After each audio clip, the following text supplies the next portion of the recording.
Hola personitas, ¿cómo están? Espero se encuentren pero muy bien. Sean bienvenidas, bienvenidos nuevamente a este espacio.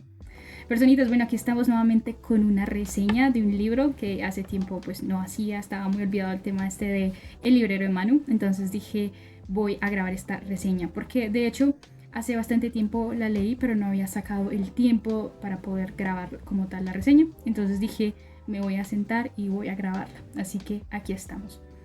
Y del libro del que vamos a hablar a continuación es este, que es Aquelarre de Mario Mendoza. Como yo hago las reseñas, pues primero voy a hablar sobre el autor, va a ser algo muy cortico, después una reseña general del libro y por último mis opiniones, ¿cierto? Opiniones, mi humilde opinión. Entonces, personitas, pues espero que les guste mucho esta reseña y sin más que decir, vamos a comenzar con este video. Bueno, como dije anteriormente, voy a empezar a hablar sobre el escritor, en este caso pues sobre Mario Mendoza. Va a ser algo muy cortico, pero pues vamos a hablar un poquito de él. Resulta que Mario Mendoza es un escritor colombiano, nacido en la ciudad de Bogotá.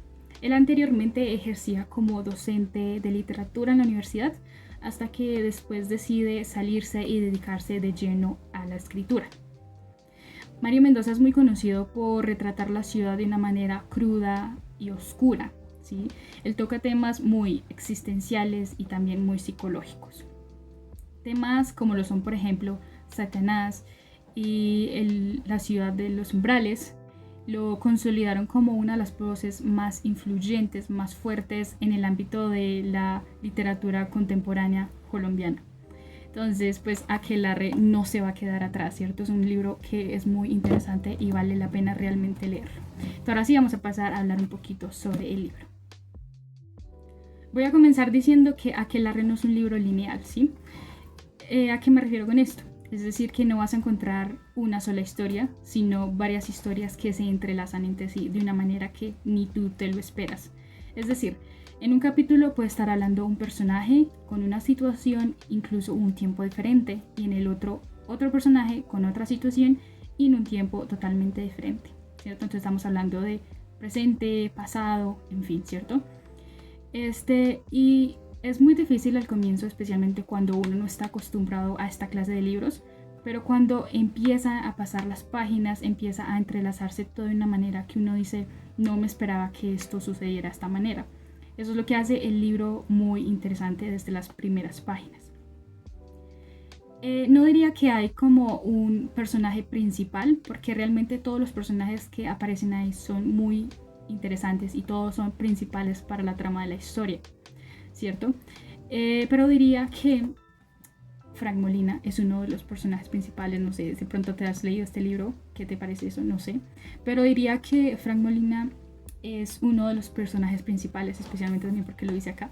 Pero bueno, resulta que él es un investigador privado, también es un paciente psiquiátrico, lo digo pues porque también es importante. Él es contratado para investigar un caso de asesinatos, ¿sí? Un asesino serial que es un imitador de Jack el Destripador. Entonces ahí empieza a hablar sobre eso. Resulta que él empieza a envolverse más en esta investigación, y cuando él cree que va a dar con el asesino, con la persona que está haciendo esto, cambia completamente las reglas del juego y te hace ver que lo que pensabas no era así, ¿cierto?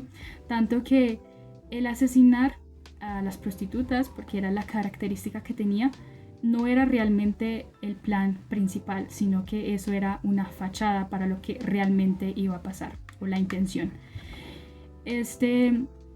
Hay otros personajes que también son muy importantes, como lo son, por ejemplo, Leticia. Leticia es una joven universitaria, ella también es artista y ella descubre que ella tiene poderes, ¿cierto? Ella puede ver el pasado y puede comunicarse como con lugares espirituales, no sé realmente cómo decirlo.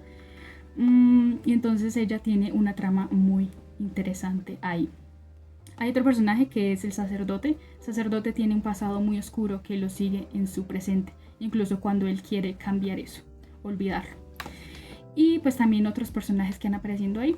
Algo que me parece muy interesante del libro también es que habla de la ciudad como podría ser un personaje. Es decir, toda la escena, todo el libro ocurre en Bogotá, ¿cierto? Pero él habla sobre la ciudad gótica. ¿Qué pasa con la ciudad gótica? es más bien como una alusión a un lugar muy oscuro, muy caótico, incluso casi opresivo, ¿cierto? Donde los personajes no solo se pierden físicamente, sino también emocional y psicológicamente. El libro de Aquelarre habla sobre temas, por ejemplo, como son la religión, ¿cierto? La culpa, muy marcado tiene lo que es el bien, lo que es el malo, cómo lo percibimos nosotros, ¿cierto? El sentido de la vida. Estos son temas que son muy marcados en la historia, cada personaje en sus cosas, ¿cierto? Algo que quiero agregar aquí es que la forma de escritura de Mario Mendoza es realmente muy detallista, o sea, es muy detallista con las cosas. Incluso a veces diría que es un poco explícito, porque hay una escena, especialmente una escena, que al leerla me tuve que detener porque dije que acabo de leer, ¿cierto? Es una historia muy fuerte, que uno dice, pues se queda así sin palabras porque uno tiene que parar y poder pensar que acabo de leer, poder digerirlo, ¿cierto? Entonces siento que eso le agrega potencial a la historia porque realmente es muy muy detallista con todas las cosas y no son como por ponerlas, sino que todas tienen realmente el sentido. Hay escenas que me dejaron también como pensar, sí, mucho de pensar, porque muchas veces uno da las cosas por sentado, ¿cierto? Como que me enseñaron esta manera, que esto es así, o uno dijo, bueno, esto es así y ya me quedé así, pero realmente uno no se detiene a pensar, ¿cierto? Que tal vez las cosas no son así. Y eso es lo que hace este libro. Este libro te hace pensar sobre eso. Temas que uno no quiere pensar o que simplemente dice esto es así y ya no lo pienso cambiar, sino que es muy interesante ver diferentes también perspectivas sobre lo mismo. Por ejemplo, hay algo muy interesante sobre cómo habla sobre el bien, sobre el mal, sobre la religión, ¿cierto? Y lo hace realmente pensar a uno, que uno no quiera. No es un libro que sea fácil de digerir, como que uno pase páginas y páginas y ya pase así de blanco. No, uno realmente quiera o no tiene que detenerse y reflexionar sobre lo que está diciendo. Si has leído este libro, me dices qué tal te parece, cuál fue tu experiencia y si no, pues me dices si te parece interesante leer sobre esto. Y pues ya, no sé qué más decir sobre esto. Espero haber dicho como lo esencial del libro. Y ya, entonces personitas, pues espero que próximamente haga otra reseña. De hecho, ahí están los libros, no sé cuál será el próximo. Pero pues sí, espero que sea próximamente. Yo soy un poco lenta para leer, pero les prometo que voy a traer otra reseña. Entonces, pues personitas, sin más que decir, me despido. Nos estaremos viendo en un próximo video. Chao, chao.